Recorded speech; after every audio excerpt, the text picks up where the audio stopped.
Zdravo svima i dobrodošli kod mene u kuhinju. Danas pripremamo jednu jako brzu i jednostavnu zimnicu, odnosno stavljamo crvenu papriku u tegle.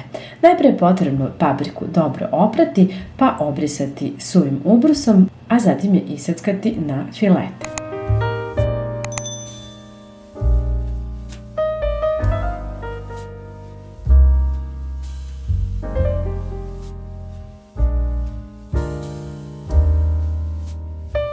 Papriku ubacite u prethodno sterilisane i čiste suve tegle.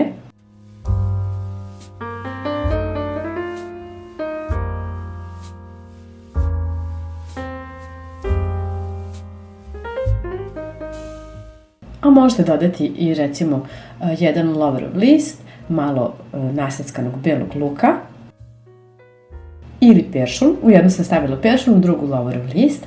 Pa dodajte i malo bibera po ukusu. Naravno, u to sve možete dodati i malo slačice, bit će jako ukusna paprika. Zatim dodajte kašiku i po šećera i 2 kašike soli.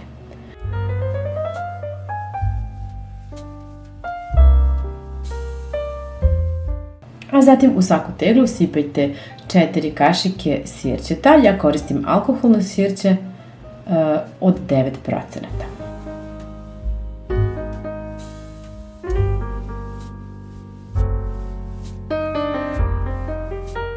Vrlo jednostavno.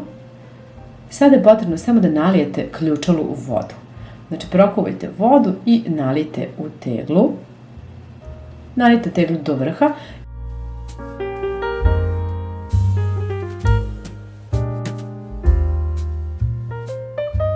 A zatim ostavite malo ovako da izađe vazduh pre nego što zatvorite teglu poklopce.